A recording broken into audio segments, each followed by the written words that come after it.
Hi guys, welcome back to my channel. My name's Belinda and today we're going to be colouring up this beautiful image from the Faces of the Zodiac book. We're going to do a flip through and a review. Let's have a look.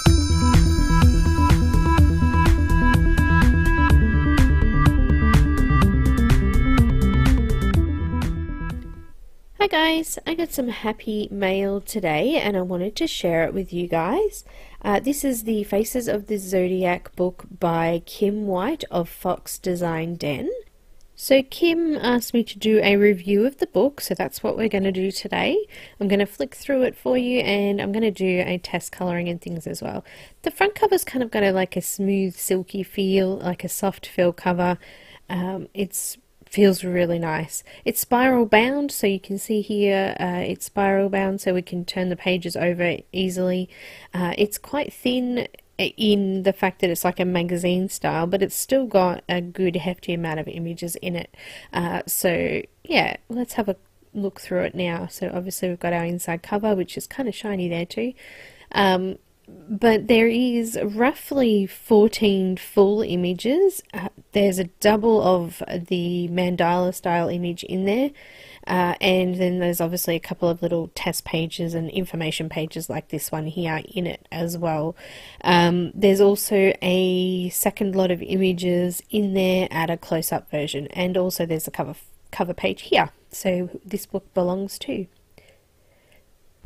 So the pages are quite thick, they're kind of smooth, they've got a little bit of tooth on them, and I think they're going to go well with pretty much any medium. You might have a little bit of thirsty marker if you're using markers, but I think that you'd still be able to get a beautiful image out of it. So that was the mandala style one with the zodiac symbols in it. There's actually two of that image in there. There's one at the start and one at the back of the book. We had the cover page there as well.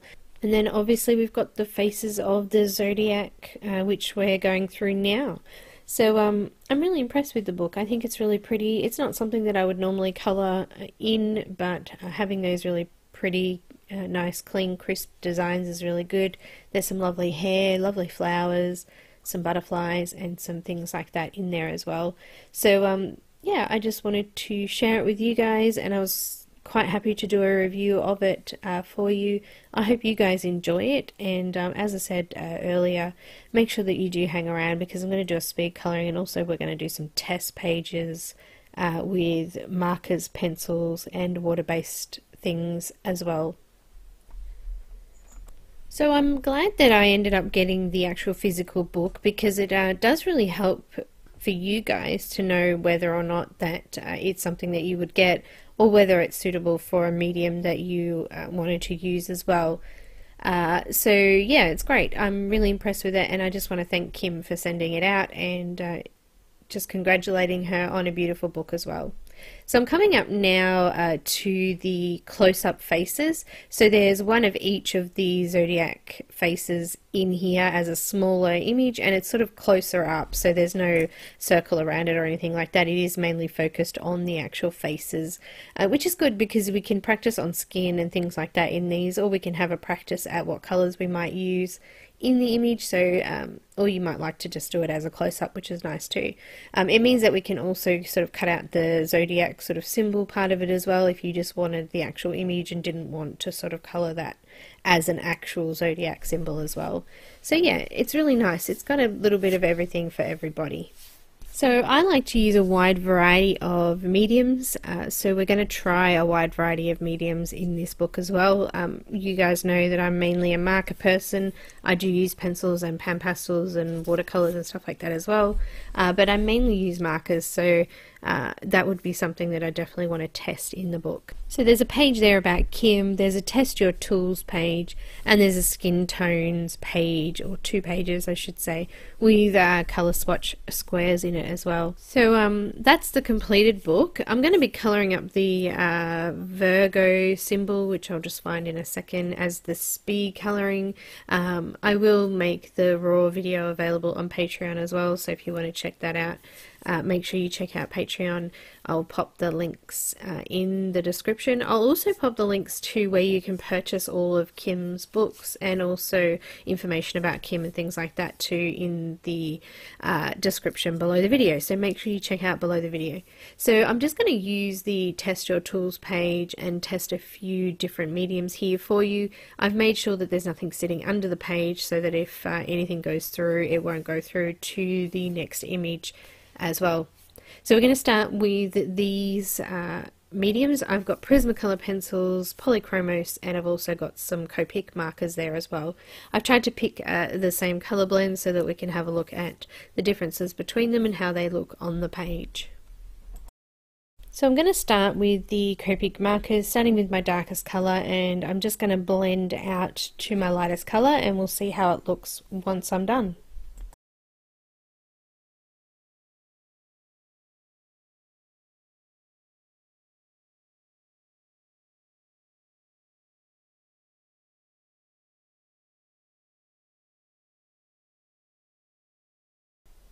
I'll just grab a pencil and just write out what I'm actually using on the top there as well.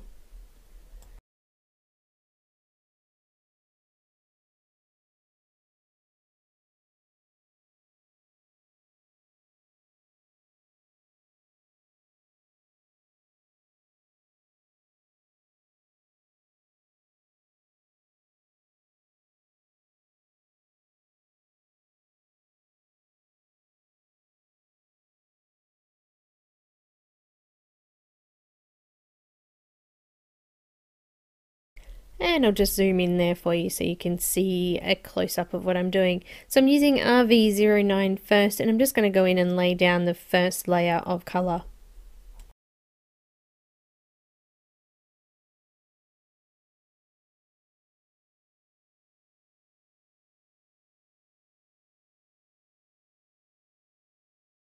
So just with one layer, it is coming through the page, but it hasn't come through onto the backing board yet. So I'm going to come in with the next colour. I've got RV06, just going over the top of the previous colour and just blending off the edges of this one. So one of the other tests with markers is whether the markers actually bleed out, because when you're doing an image, there's nothing worse than going in and colouring within the lines, and then as the marker dries, it spreads out over the line, making it kind of look blurry and smudged on the edges. It didn't happen with this paper, so that's a good thing. It means that, as I said, you might have some thirsty markers. It might use a lot more to get a nice blend, but at least it's not sort of bleeding out everywhere and looking terrible. Coming in with some RV04 and going over the top of those previous colours.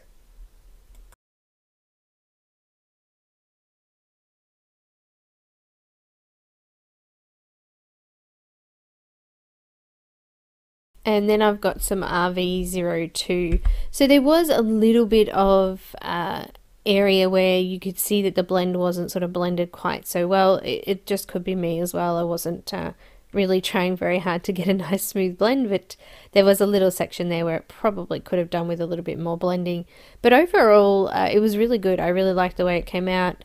It did use a lot of ink, and it did go through to the backing page after I'd finished. So because we've put a couple of layers on, the paper's got a little bit wetter, and it's come through a little bit more, but that's to be expected, and it happens with other papers as well, so it's nothing out of the normal. It's just that you definitely wouldn't be able to have anything on the opposite side if you were going to use markers. So what we'll do is, you can see there it's dried off quite well. It hasn't smudged or anything, and it hasn't bled out either. So we'll go on and move on to the Prismacolor pencils, and we'll have a go at those. So I quite like doing these little tests for you, and I hope that it does help in making a decision on whether or not it is a book that you would like to get.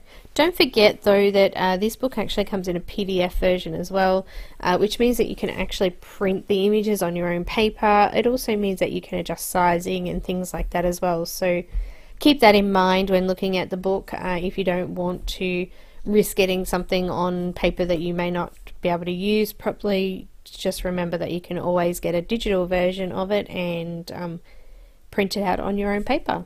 So the Prismacolor went down really well. I quite liked it. There was a bit of tooth. You can kind of see a little bit of graininess there. It's hard to tell under the camera, but it is kind of grainy, and it is going down quite well on top of the paper. It's not missing sections or anything like that. It's quite smooth in laying down, and the pigment is laying down nice and smooth as well.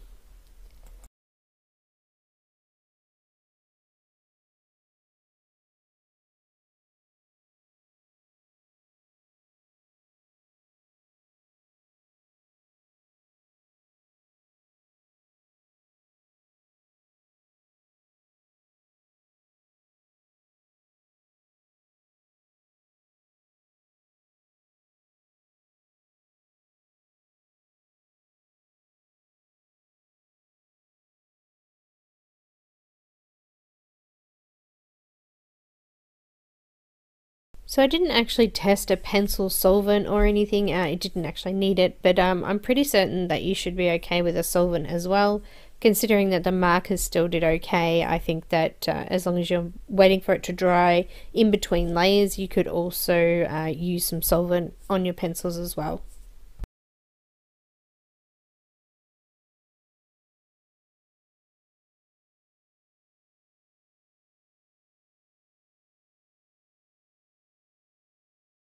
So the first layer went down really well, and I'm just coming in now to burnish down the paper on this second layer. It went really well. There was still a little bit of dust, but overall it went down quite nicely, and I don't think I would have needed a solvent or anything over that.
So just finishing it off now with that hot pink colour. I could have done actually another level and done it a little bit lighter like I have with the Copics, but that's okay, we get the point. So yeah, you can see that it's quite smooth. It burnished up quite well. There wasn't a huge amount of dust. There is a little bit of patchiness in some sections, but obviously that comes down to the user as well. So we're going to move on to the Polychromos pencils and give them a go. I'm going to do the same thing. I'll do a first layer and then I'll come back in with the second layer there as well. So you can see how it's kind of shiny, and how it's still quite smooth, and there's no sort of, I guess, peeling or balling or anything like that, or wax bloom at this point. So I'm going to use those Polychromos pencils now. I've got a pink blend as well, and I'm going to go along and do that now as well. So I'll start with a light layer and then we'll go in and burnish off the paper later.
So I'm just coming in now to burnish off the paper, and I realized that these colors were all very similar and the blend isn't really huge between the three pencils, so I do add a darker color at the top just to see how it is with adding that extra in after the fact of burnishing as well.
So that was the Polychromos pencils done. I quite liked the way that came out as well. I was a little bit patchy with my shading, so there is a few lines through there, but it did look really good, and I was really quite impressed with it in the end. In fact, I think the Polychromos were my favorite on there, but I do use the Prismacolors to do the skin and stuff in the speed coloring.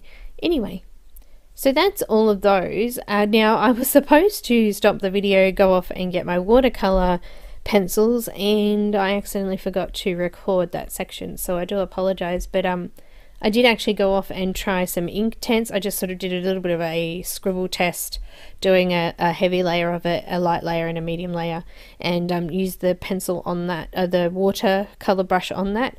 The watercolor brush worked really well on it. You would have to be very careful and make sure that you let each layer dry in between, or you're going to have trouble with rippling and bending on the page.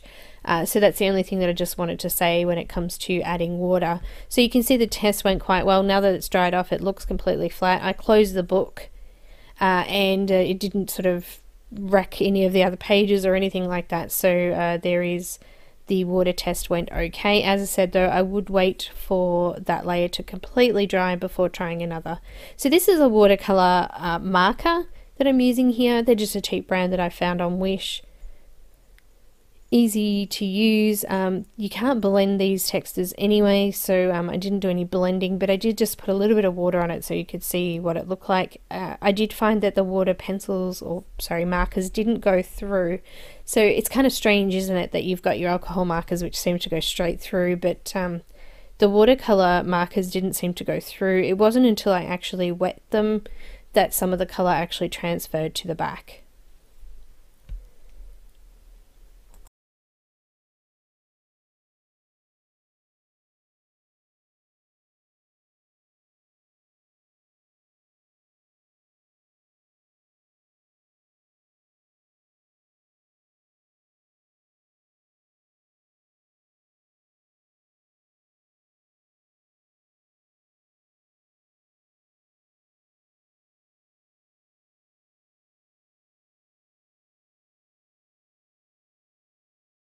So I also put a little bit of pigment on my water brush and just sort of laid that down to see how that would go, and it looked fine. As I said though, you wouldn't be able to put more than one layer without going back in, waiting for it to dry and then doing a layer. But overall, I think as you can see with my test page, everything sort of went really well on it, and I think that you would have no trouble at all using any particular medium that you've chosen to use.